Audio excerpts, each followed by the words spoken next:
I've been DJing for a long time, and I used to come to Toronto all the time to play, and it was always known as like, had that title of the screw face capital, and like you kind of just expect everyone to be kind of dicks.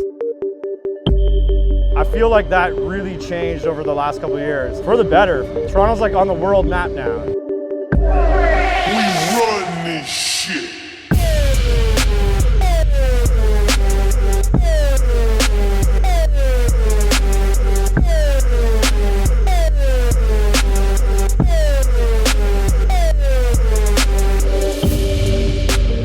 I think the response would be like, oh, it's someone that plays on turntables and you know, keeps the core of what DJing was, and it doesn't matter what you play on as long as like you have good taste, you know how to mix, you know what I mean? Like as long as you're just like not faking the funk, you know what I mean? No like sync button the whole time. I come from like a background of like having to buy records and you know, no internet to learn and having to learn. And for me, like if I'm up there and I'm just hitting sync, I'm bored. Like I need to be constantly moving and doing something, or I feel like I can't be the guy up there doing the heart clapping the whole time. Like I do it, I want to engage the crowd in that sense too, but I just don't, I don't want it to be like that the whole time. Not a lot of people know what's going on up there. You know what I mean? Like we often have to tell people like, hey, we are playing on 4 turntables here.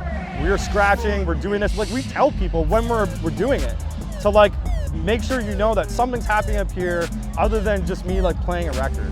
That hashtag real DJing, I feel like it's opened the doors to like show people that wouldn't know what real DJing is and kind of get a grasp of it. Like, oh, like a DJ Craze routine, that like they get it now. Like that's what real DJing is. I mean, we usually just make a set together. We're like sitting in Ableton and being like, oh, this will work with this works with this is a key with that. You know, this has good energy, all like this song does, they'll match well. Like it's just like, you know, and then we kind of hash out who's gonna do what. And then we figure out like, okay, well, if you're playing these two at the same time, mixing them, I could take this acapella or this cut and do it over top. Like, so if you're handling this part, I'll handle this part. So we kind of just like make the set and then divvy up who's gonna do what. And I mean, a lot of the time too is freestyle. And we've been DJing together for so long that we don't even need to talk when we're playing. Like we look at each other and give a little hand signal and we know exactly what's about to happen, so. We've been like working away at a new EP. That's, I don't even know, it's sort of turning into an album just because we have a lot of songs right now. And we're pretty like frugal with putting stuff out. Like we haven't put out a lot in a while. And we're kind of like sitting on a slew of stuff right now. So we'll see what happens.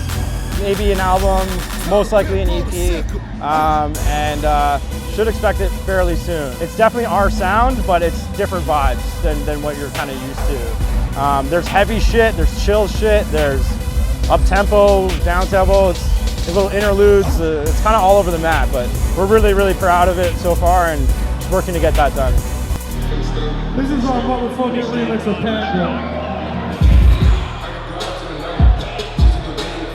Well, the remixes are super important just because you're introducing a new audience to your sound, right? So like we just did a remix of that Panda joint. You know, if someone's looking at Panda, they might come across our remix and be like, what else do they have? And it's really sad that SoundCloud's gone down this road. Like we were like this close to losing our SoundCloud. We got like a 3rd strike.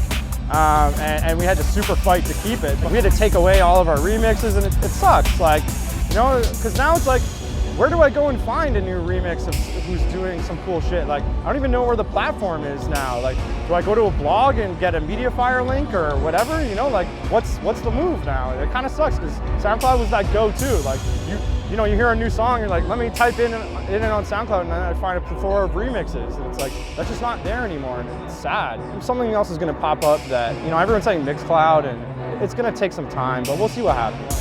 It's like, how do you get your music out now if you're doing a remix? Like, we've had official remixes that they're like waving and getting flagged for them. We're like, yo, like, go to the label, this is an official one. The Diplo one we did, like, got taken down so many times. It just sucks, but I mean, yeah, like, people will find a way to get it out. Like, YouTube, even YouTube's cracking down pretty heavy. Like, I mean, we'll see what the new avenue is, but there's gonna be something, for sure.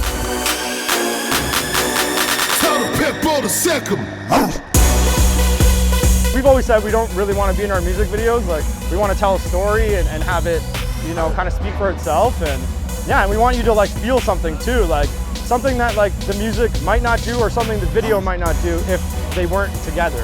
And that's important to us. Like, we waited to put out that video and that song for a long time to make sure it was like done right. We're happy we did it that way. I think we're going to continue to. And I think also we've set kind of a standard of like, this is what a dope music video is, and so like now we're like under pressure to like keep that going. Like, I don't think we'll do another music video that's just some dumb shit. Tell the pit bull to sick him. A lot of pushing my boundaries comes from listening and appreciating other people's music. Hey, maybe we'll work in Toronto in Canada. Words fall out of my mouth, they drift to the ground.